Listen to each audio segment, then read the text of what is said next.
शर्मिष्ठा के घर भी हो गया। तो भैया शर्मिष्ठा के 3 पुत्र हुए और देवयानी के 2 पुत्र हुए।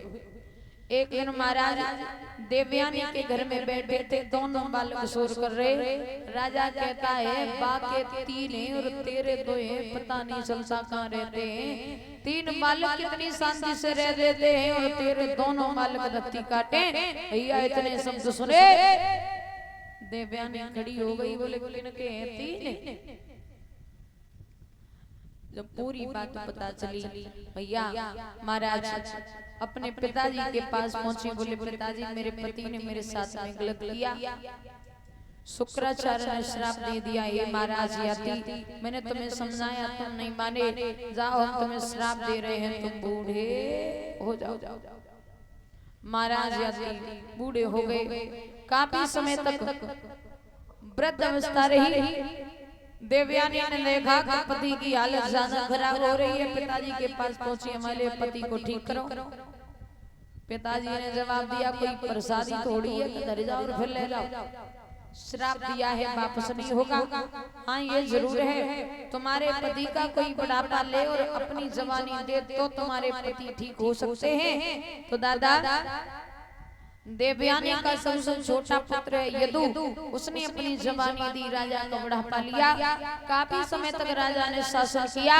अंत में बेटा की जवानी वापस करके राजा ने अपना बुढ़ापा पुनः ले लिया। यदु से यादव वंश है भैया। महाराज मथुरा में एक राजा हुए उग्रसेन। उग्रसेन की पत्नी का नाम है पवन रेखा। एक दिन पवन रेखा घूमने को गई। दुर्मलिक नाम के राक्षस ने रानी को देखा तो सोच रहा है यदि ये मेरी पत्नी बन जाता तो कितना अच्छा रहता। कि हमको ऐसी दुल्हन मिल जाती रे मेरे सब दिल की।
राक्षस ने पवन रेखा के साथ में संभोग किया। कंस का जन्म हुआ।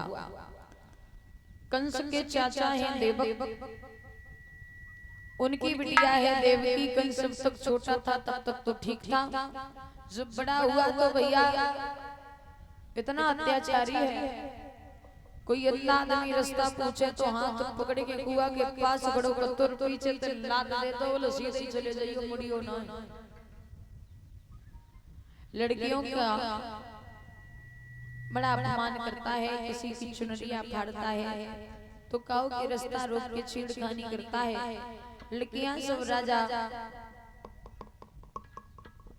उग्रसेन के पास पहुंची उग्रसेन ने कंस को बुलाया, बोले लड़कियों की दशा सामने की, बोले कुछ कमी रह गई का, कुछ कमी रह गई हो तो बता दियो, अब की बार पूरी कर देंगे। पृथ्वी पर अत्याचार बढ़ रहा है।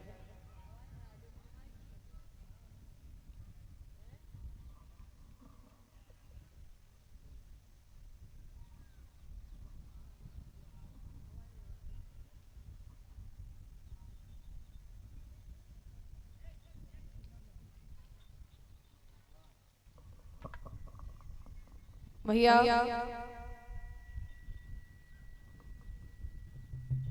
चाचा देवक की बिटिया देवकी विवाह योग्य हुई तो कंस ने देवकी का विवाह बटेश्वर के रहने वाले महाराज सूरसेन के पुत्र वसुदेव के लिए लगन भेज दी।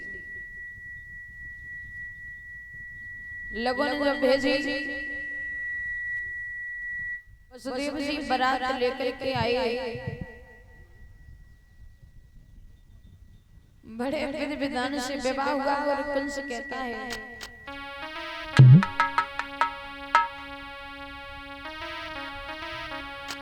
कि दुल्हन बनेगी मेरी बहना,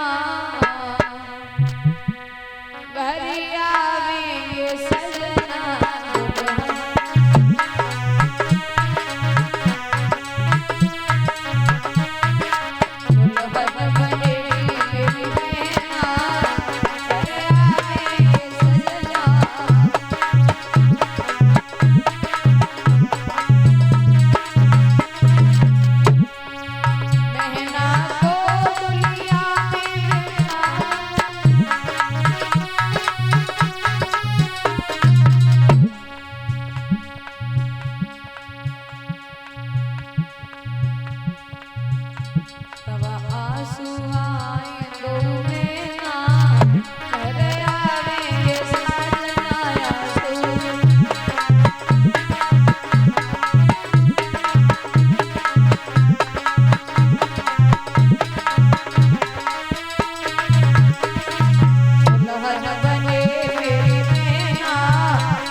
वसुदेव जी के साथ में किया।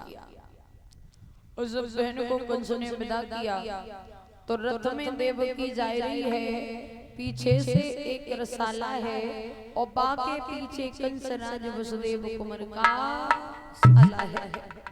बड़ा धन दिया विवाह में, लेकिन ध्यान रखना भैया, रथ चार खेत निकला, उसी क्षण आकाश बाड़ी हुई कहे राजा कंस, जिस बहन को इतने लाड प्यार से विदा कर रहे हो, उसी के गर्भ से 8वां पुत्र तुम्हारा काल होगा। कंस डर गया, बहन के केस पकड़े, बोले बहन कोई मार दूंगा ना रहेगा, बांसुरी बनेगी बांसुरी। वसुदेव बोले देखो कंस, तुम राजा हो, लेकिन एक बात ध्यान रखना, पति कितना भी बलहीन हो, पत्नी को आंखों के सामने मरता नहीं देख सकता। बोले तो क्या युद्ध करोगे? बोले महाराज दुख बहन से है या संतान से? बोले संतान से। तो एक काम करो, आप हमें और अपनी बहन दोनों को नजरबंद कर दो, विश्वास रखो जो भी संतान होगी वो हम तुम्हें दे देंगे। कहाँ ससुराल जाने की खुशी थी, समय बदला, बहन बहनोई दोनों जेल में डाल दिए। ऐसा ही नहीं करमन की करी करिया जी।